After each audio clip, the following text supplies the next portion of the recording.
வணக்கம் மக்களே, இன்னைக்கு நாம என்ன பார்க்க போறோம்னா சிஎஸ்கே அணியின் அடுத்த கேப்டன் இவர்தான். அதிரடி அறிவிப்பு யார் தெரியுமா? அதாவது சிஎஸ்கே அணியின் அடுத்த கேப்டனாக ரோஹித் சர்மா வர வாய்ப்பு உள்ளதாகவும் ஒரு தகவல் சமூக ஊடகங்களில் பரவத் தொடங்கியுள்ளது. முன்னாள் சிஎஸ்கே வீரர் ரம்பத்தி ராயுடு அளித்த பேட்டியில் இந்த பேச்சு கிளம்பி இருக்கிறது.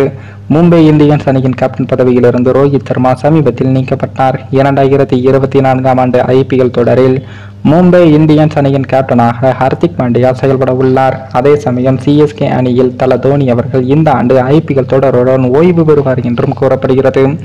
ரோஹித் சர்மா தனது கேப்டன் பதவி பறிப்புக்கு பின் மும்பை இந்தியன்ஸ் அணி மீது அதிருப்தியில் இருப்பதாகவும் பேசப்பட்டு வருகிறது. அடுத்த ஆண்டு IPL ஏலத்தின் போது ரோஹித் சர்மா மும்பை அணியிலேயே இருக்க மாட்டார். அந்த அணி அவரை தக்க வைக்காமல் நீக்கிவிடும் எனவும் கூறப்படுகிறது.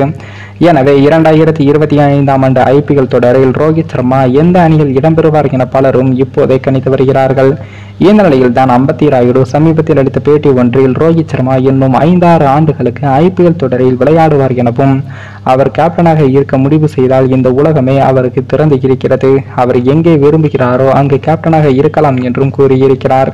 அத்துடன் நிற்காமல் 2025ஆம் ஆண்டு IPL தொடரில் சிஎஸ்கே அணிக்காக ரோஹித் சர்மா ஆட வேண்டும் என்று தான் விரும்புவதாகவும் தோனி ஓய்வு பெற்ற பின் ரோஹித் சர்மா சிஎஸ்கே அணியை வழிநடத்த வேண்டும் எனவும் ரம்பத்தி ராயுடு கூறியிருக்கிறார். அவரது பேட்டி சமூக ஊடகங்களில் தோனி மற்றும் ரோஹித் சர்மா ரசிகர்களிடையே வேகமாக பரவி வருகிறது. இது நடக்க அதிக வாய்ப்புகள் இருப்பதாகவும் ரசிகர்கள் கூறி வருகிறார்கள்.